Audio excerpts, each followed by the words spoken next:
Hello friends, welcome to my cooking channel. ಎಲ್ರಿಗೂ ನಮಸ್ಕಾರ. ಇವತ್ತಿನ ರೆಸಿಪಿಯಲ್ಲಿ restaurant style egg fried rice ಹೇಗೆ ಮಾಡೋದು ಅಂತ ತೋರಿಸ್ತಾ ಇದ್ದೀನಿ. ಇದು ತುಂಬಾ ಟೇಸ್ಟಿಯಾಗಿರುತ್ತೆ. ಸಿಂಪಲ್ ಮೆಥಡಲ್ಲಿ ಹೇಗೆ ಮಾಡೋದು ಅಂತ ನೋಡೋಣ. ಮಾಡಲು ಬೇಕಾಗಿರುವ ingredients: 4 table spoon carrot cut ಮಾಡಿ ಇಟ್ಕೊಂಡಿದ್ದೀನಿ, ಸ್ವಲ್ಪ ಕೊತ್ತಂಬರಿ ಸೊಪ್ಪು, 2 ಹಸಿಮೆಣಸಿನ್ಕಾಯಿ ಕಟ್ ಮಾಡಿ ಇಟ್ಕೊಂಡಿದ್ದೀನಿ, 1 ಟೇಬಲ್ ಸ್ಪೂನ್ ಹಸಿಶುಂಠಿ ಮತ್ತು ಬೆಳ್ಳುಳ್ಳಿ, 1 table spoon red chilli sauce, 1 table spoon soya sauce, 1 table spoon vinegar, ರುಚಿಗೆ ತಕ್ಕಷ್ಟು ಉಪ್ಪು, ಅರ್ಧ ನಿಂಬೆಹಣ್ಣು ತಗೊಂಡಿದ್ದೀನಿ, 3 ಮೊಟ್ಟೆ ತಗೊಂಡಿದ್ದೀನಿ, ಅರ್ಧ ಕಪ್ಪಷ್ಟು ಈರುಳ್ಳಿ ಸೊಪ್ಪು ಕಟ್ ಮಾಡಿ ಇಟ್ಕೊಂಡಿದ್ದೀನಿ, 1 ಮೀಡಿಯಮ್ ಸೈಜ್ ಈರುಳ್ಳಿ ಕಟ್ ಮಾಡಿ ಇಟ್ಕೊಂಡಿದ್ದೀನಿ, 4 ಟೇಬಲ್ ಸ್ಪೂನ್ ಬೀನ್ಸ್ ಕಟ್ ಮಾಡಿ ಇಟ್ಕೊಂಡಿದ್ದೀನಿ, 3 ಟೇಬಲ್ ಸ್ಪೂನಷ್ಟು ಎಣ್ಣೆ ತಗೊಂಡಿದ್ದೀನಿ ಮತ್ತು 1 ಕಪ್ ಬಾಸ್ಮತಿ ರೈಸ್ ತಗೊಂಡಿದ್ದೀನಿ. ಫ್ರೈಡ್ ರೈಸ್ ಬಾಸ್ಮತಿ ರೈಸಿಂದ ಮಾಡಿದ್ರೇ ಟೇಸ್ಟಿಯಾಗಿರುತ್ತೆ. ಬೌಲ್ಗೆ ಅಕ್ಕಿನ ಹಾಕ್ಕೊಂಡು ನೀರು ಹಾಕಿ 2 ಸಾರಿ ಚೆನ್ನಾಗಿ ತೊಳಿತಾ ಇದ್ದೀನಿ. ಬಾಸ್ಮತಿ ರೈಸ್ ಇಷ್ಟ ಇಲ್ಲ ಅಂದರೆ ಸೋನಾ ಮಸೂರಿ ಅಥವಾ ನೀವು ಯಾವ ರೈಸ್ ಯೂಸ್ ಮಾಡ್ತೀರೋ ಆ ರೈಸಲ್ಲಿ ಕೂಡ ಮಾಡ್ಕೋಬಹುದು. ತೊಳೆದಿರೋ ನೀರನ್ನು ತೆಗೆದು ಬೇರೆ ನೀರನ್ನು ಹಾಕ್ಕೊತಾ ಇದ್ದೀನಿ. ಅರ್ಧ ಗಂಟೆಯಷ್ಟು ನೆನೆಸಿಟ್ಕೊತಾ ಇದ್ದೀನಿ. ಗ್ಯಾಸ್ ಮೇಲೆ ಒಂದು ಪಾತ್ರೆಗೆ ನೀರನ್ನು ಹಾಕ್ಕೊಂಡು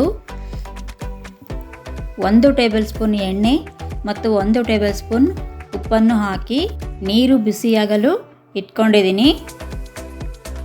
ನೀರು ಬಿಸಿ ಆದಮೇಲೆ ಅರ್ಧ ಗಂಟೆ ನೆನೆಸಿರೋ ಬಾಸ್ಮತಿ ಅಕ್ಕಿಯನ್ನು ಹಾಕ್ಕೊತಾ ಇದ್ದೀನಿ. ಹಾಕಿದ ಮೇಲೆ ನೀರಲ್ಲಿ ಚೆನ್ನಾಗಿ ಮಿಕ್ಸ್ ಮಾಡ್ಕೊಳ್ಳಿ.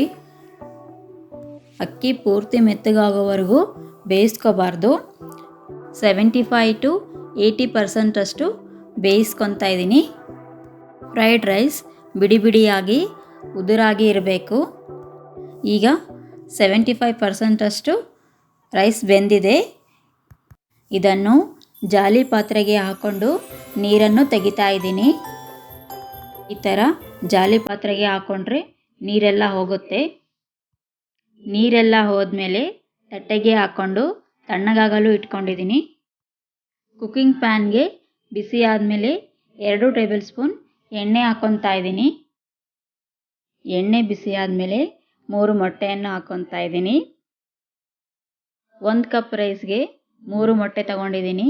ಮೊಟ್ಟೆ ನಿಮಗೆ ಕಮ್ಮಿ ಬೇಕು ಅಂದರೆ 2 ಮೊಟ್ಟೆ ಹಾಕ್ಕೋಬೋದು. ಎಣ್ಣೆಯಲ್ಲಿ ಫ್ರೈ ಮಾಡ್ಕೊತಾ ಇದ್ದೀನಿ. ಗ್ಯಾಸ್ನ ಲೋ ಫ್ಲೇಮಲ್ಲಿ ಇಟ್ಕೊಂಡು ಫ್ರೈ ಮಾಡ್ಕೊಳ್ಳಿ. ಫ್ರೈ ಆದಮೇಲೆ 1 ಟೇಬಲ್ ಸ್ಪೂನ್ ಉಪ್ಪು ಮತ್ತು 1 ಟೇಬಲ್ ಸ್ಪೂನ್ ಕಾಳು ಮೆಣಸಿನ ಪುಡಿ ಹಾಕ್ಕೊತಾ ಇದ್ದೀನಿ.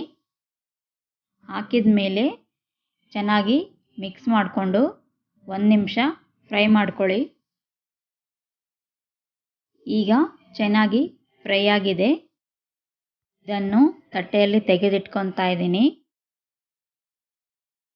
ಅದೇ ಪ್ಯಾನ್ಗೆ 2 ಟೇಬಲ್ ಸ್ಪೂನ್ ಎಣ್ಣೆ ಹಾಕ್ಕೊತಾ ಇದ್ದೀನಿ. 1 ಟೇಬಲ್ ಸ್ಪೂನ್ ಹಸಿ ಶುಂಠಿ ಮತ್ತು ಬೆಳ್ಳುಳ್ಳಿ ಜಜ್ಜಿ ಹಾಕ್ಕೊತಾ ಇದ್ದೀನಿ. ಎಣ್ಣೆಯಲ್ಲಿ ಲೈಟಾಗಿ ಫ್ರೈ ಮಾಡ್ಕೊಳ್ಳಿ. ಫ್ರೈ ಆದಮೇಲೆ ಕಟ್ ಮಾಡ್ಕೊಂಡಿರೋ ಮೆಣಸಿನಕಾಯಿನ ಹಾಕ್ಕೊತಾ ಇದ್ದೀನಿ. 1 ಮೀಡಿಯಮ್ ಸೈಜ್ ಈರುಳ್ಳಿ ಸಣ್ಣದಾಗಿ ಕಟ್ ಮಾಡ್ಕೊಂಡಿದ್ದೀನಿ. ಈರುಳ್ಳಿ ಹಾಕ್ಕೊಂಡು ಗೋಲ್ಡನ್ ಬ್ರೌನ್ ಆಗೋವರೆಗೂ ಎಣ್ಣೆಯಲ್ಲಿ ಫ್ರೈ ಮಾಡ್ಕೊತಾ ಇದ್ದೀನಿ. ಜಾಸ್ತಿ ಫ್ರೈ ಮಾಡ್ಕೋಬೇಡಿ, ಸ್ವಲ್ಪ ಫ್ರೈ ಮಾಡಿಕೊಂಡ್ರೆ ಸಾಕು. ಈಗ ಫ್ರೈ ಆಗಿದೆ. ಇದಕ್ಕೆ 4 ಟೇಬಲ್ ಸ್ಪೂನ್ ಅಷ್ಟು ಕಟ್ ಮಾಡ್ಕೊಂಡಿರೋ ಬೀನ್ಸ್ ಹಾಕ್ಕೊತಾ ಇದ್ದೀನಿ. 4 ಟೇಬಲ್ ಸ್ಪೂನ್ ಕ್ಯಾರೆಟ್ ಹಾಕ್ಕೊಂಡಿದ್ದೀನಿ. ಕ್ಯಾರೆಟ್ ನಿಮಗೆ ಇಷ್ಟ ಇದ್ದರೆ ಹಾಕ್ಕೊಳ್ಳಿ, ಇಲ್ಲ ಅಂದರೆ ಸ್ಕಿಪ್ ಮಾಡಿ. 1 ಟೇಬಲ್ ಸ್ಪೂನ್ ಅಷ್ಟು ಉಪ್ಪು ಹಾಕ್ಕೊಂಡು ಚೆನ್ನಾಗಿ ಮಿಕ್ಸ್ ಮಾಡ್ಕೊತಾ ಇದ್ದೀನಿ. ಕ್ಯಾರೆಟ್ ಸ್ವಲ್ಪ ಫ್ರೈ ಮಾಡ್ಕೊಳ್ಳಿ. ಫ್ರೈ ಆದಮೇಲೆ 1 table spoon red chilli sauce ಹಾಕ್ಕೊತಾ ಇದ್ದೀನಿ ಮತ್ತು 1 ಟೇಬಲ್ ಸ್ಪೂನ್ ಸೋಯಾ ಸಾಸ್ ಹಾಕ್ಕೊಂಡು ಚೆನ್ನಾಗಿ ಮಿಕ್ಸ್ ಮಾಡ್ಕೊತಾ ಇದ್ದೀನಿ. ಈಗ ಮಿಕ್ಸ್ ಆಗಿದೆ. ಇದಕ್ಕೆ ಫ್ರೈ ಮಾಡ್ಕೊಂಡಿರೋ ಎಗ್ಗನ್ನು ಹಾಕ್ಕೊತಾ ಇದ್ದೀನಿ. ಎಗ್ ಹಾಕ್ಕೊಂಡು ವೆಜಿಟೇಬಲ್ ಜೊತೆ ಚೆನ್ನಾಗಿ ಮಿಕ್ಸ್ ಮಾಡ್ಕೊತಾ ಇದ್ದೀನಿ. ಚೆನ್ನಾಗಿ ಮಿಕ್ಸ್ ಆಗಿದೆ. ಇದಕ್ಕೆ ಬಾಯ್ಲ್ ಮಾಡಿರೋ ರೈಸ್ನ ಹಾಕ್ಕೊತಾ ಇದ್ದೀನಿ. ಹಾಕ್ಕೊಂಡಾದಮೇಲೆ ಎಗ್ ಜೊತೆ ರೈಸ್ ಚೆನ್ನಾಗಿ ಮಿಕ್ಸ್ ಮಾಡ್ಕೊಳ್ಳಿ. ಈ ಥರ ಸೌಟಿಂದ ಫೋಲ್ಡಿಂಗಲ್ಲಿ ಮಿಕ್ಸ್ ಮಾಡ್ಕೊಳ್ಳಿ. ಸೌಟಿಂದ ಈ ಥರ ತಿರುಗಿಸ್ಕೊಳ್ತಾ ಮಿಕ್ಸ್ ಮಾಡಿಕೊಂಡ್ರೆ ಅನ್ನ ಸೀಳ್ಕೊಂಡು ಮೆತ್ತಗೆ ಆಗೋದಿಲ್ಲ. ಈ ಥರ ಮಿಕ್ಸ್ ಮಾಡ್ಕೊಳ್ಳಿ. ಮಿಕ್ಸ್ ಆದಮೇಲೆ 1 ಟೇಬಲ್ ಸ್ಪೂನ್ ವೈಟ್ ವಿನೆಗಾರ್ ಹಾಕ್ಕೊತಾ ಇದ್ದೀನಿ. ವಿನೆಗಾರ್ ಹಾಕೋದ್ರಿಂದ ಫ್ರೈಡ್ ರೈಸ್ಗೆ ಸಖತ್ ರುಚಿ ಬರುತ್ತೆ. ಅರ್ಧ ಕಪ್ ಈರುಳ್ಳಿ ಸೊಪ್ಪು ಹಾಕ್ಕೊತಾ ಇದ್ದೀನಿ. ನಿಮಗೆ ಜಾಸ್ತಿ ಬೇಕಂದರೆ ಇನ್ನೂ ಸ್ವಲ್ಪ ಜಾಸ್ತಿ ಹಾಕೋಬೋದು. 1 ಟೇಬಲ್ ಸ್ಪೂನ್ ನಿಂಬೆ ಹಣ್ಣಿನ ರಸ ಹಾಕ್ಕೊಂಡು ಅನ್ನದ ಜೊತೆ ಮಿಕ್ಸ್ ಮಾಡ್ಕೊತಾ ಇದ್ದೀನಿ. ನೀವು ಕೂಡ ಟ್ರೈ ಮಾಡಿ, ಲೈಕ್ ಮಾಡಿ, ಶೇರ್ ಮಾಡಿ, ಕಮೆಂಟ್ ಮಾಡಿ.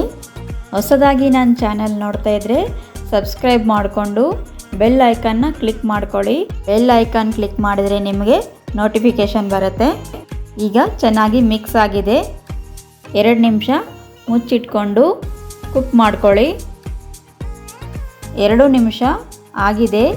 ಇದಕ್ಕೆ ಸ್ವಲ್ಪ ಕೊತ್ತಂಬರಿ ಸೊಪ್ಪು ಹಾಕ್ಕೊಂಡು ಅನ್ನದ ಜೊತೆ ಮಿಕ್ಸ್ ಮಾಡ್ಕೊತಾ ಇದ್ದೀನಿ.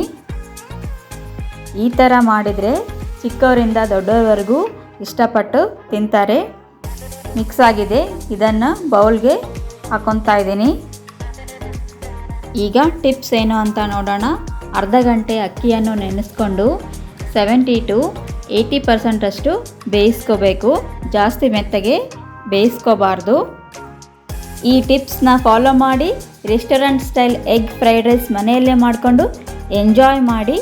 ಮತ್ತೆ ಸಿಗ್ತೀನಿ ಮತ್ತೊಂದು ರೆಸಿಪಿಯೊಂದಿಗೆ. Thank you for the watching.